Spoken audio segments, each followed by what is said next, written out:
The story of viruses in BC salmon continues to unravel. Sometimes it feels like a murder mystery.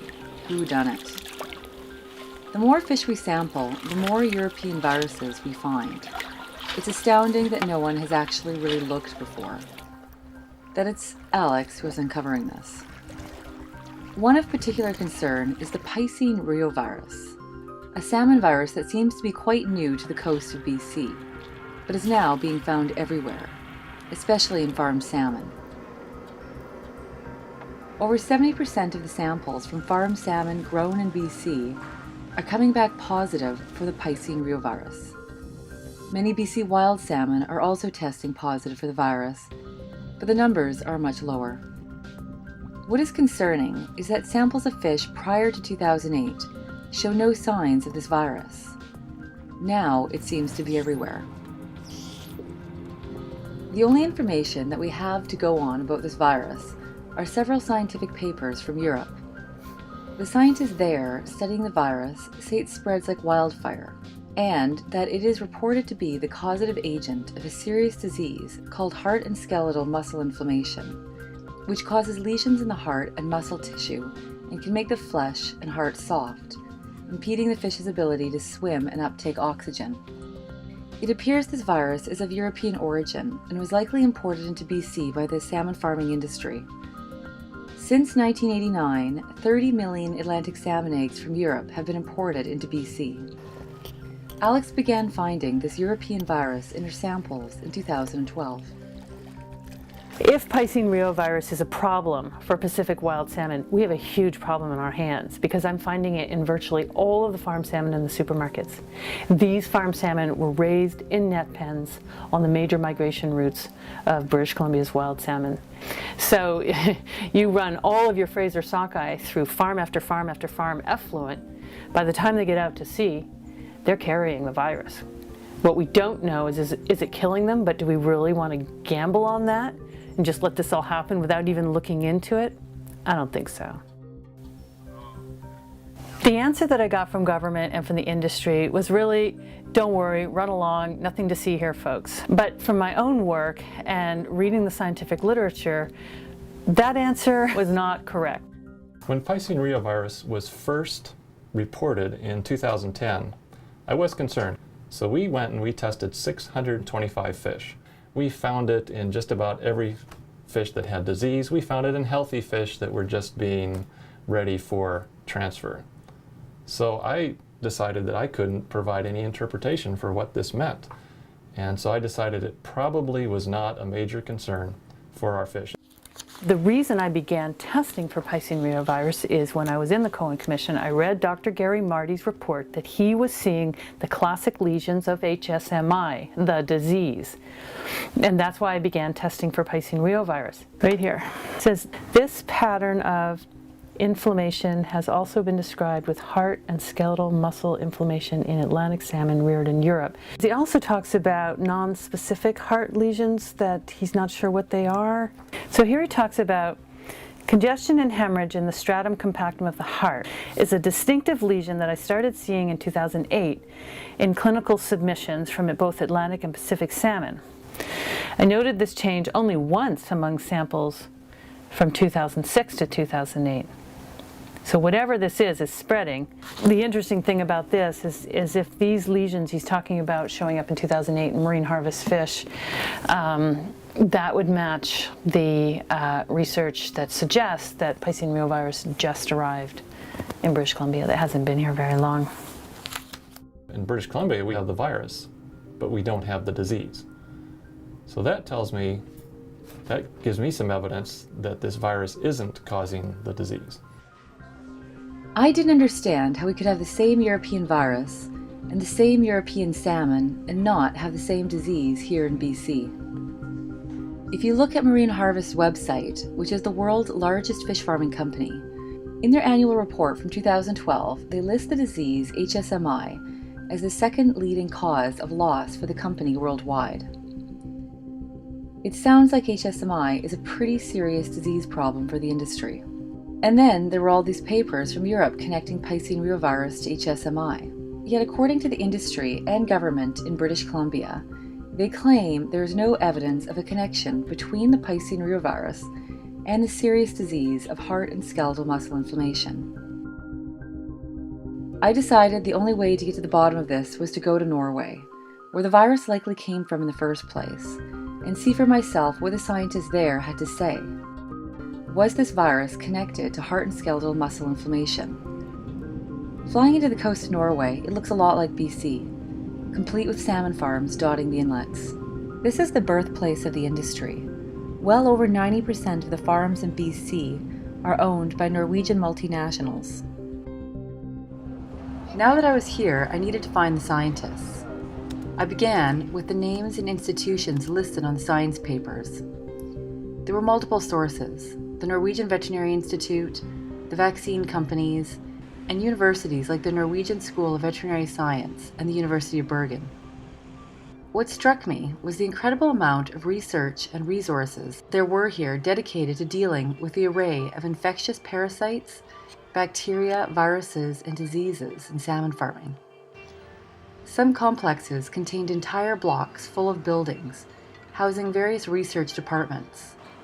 All in all, there must be hundreds of scientists in this little country working to control pathogens in salmon farming.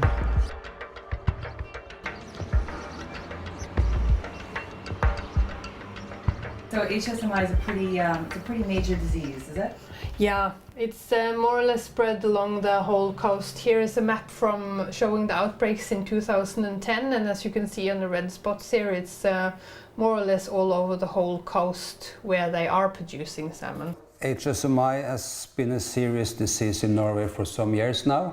It's a pretty serious disease. It was suddenly one day, we had a kind of a new disease, and the disease was described and the virus was subsequently isolated and characterized. And that was the Piscine Reovirus? Yes, yes. It's caused by a virus called Piscine Reovirus. The PRV, the Piscine Reovirus, is causing HSMI. Nearly all scientists agree that it's the PRV is a causative agent. The Koch's postulate, as we said, has been fulfilled, so it's possible to cause the disease by injecting the virus into the fish. And the virus alone will cause changes in a naive, healthy fish, will cause pathology, which is typical of HSMI. You can find the virus without any presence of disease, but then you have to look for the levels of the virus, which seems to be related to the disease. So a lot of virus means more chances that there is a real disease ongoing. It's spread within the fish, and after many weeks after infection, it may accumulate in the heart and muscles and give pathological lesions there. But at the later stages, all of them more or less would have changes in the internal organs. The degree of changes vary. We know that the amount of virus within the fish is related to the disease. This is a fish with HSMI. You can see it doesn't show from the outside much.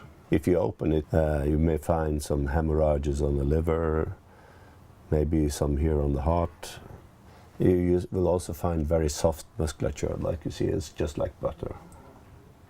This is fish challenged with the PRV virus.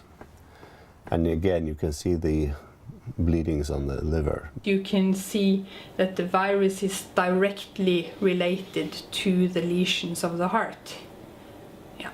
You can see that there is virus because the red is the virus. The virus is actually inside the white blood cells. Do you think that BC should be concerned about the Piscine Reovirus? We know that this virus is probably introduced because we found it in Atlantic salmon from the Pacific, from British Columbia.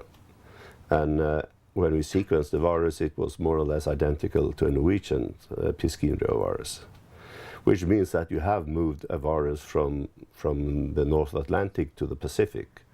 That is always a case for concern, because movement of pathogens is always a danger for establishing a new disease in a new area. I can be 100% sure that it's from the North Atlantic, because if it had been separated in a different population in the Pacific, it wouldn't look that similar to the Norwegian virus.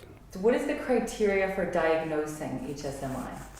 The criteria are that you find the characteristic lesions in heart and skeletal muscle, and that you somehow are able to identify the Piscine reovirus. Yes. If that's harvested from a population that are suffering from a disease at the moment, then you can find pathological changes. Without the hearts? With the hearts. When you're looking at you need the heart for HSMI. Yeah. If you look into more or less healthy fish in the same farm, you will find lesions probably in most fish. We don't know for sure whether it's 100%, but it's widespread. But they might not show any clinical signs, so they are considered as healthy, and most of them will recover. If a salmon in the wild got HSMI, could they recover? I doubt it, because they will probably be eaten before they recovered. Because a salmon with HSMI in the wild will have reduced swimming activity and will not be able to escape predators. So such a salmon will not survive for a very long time.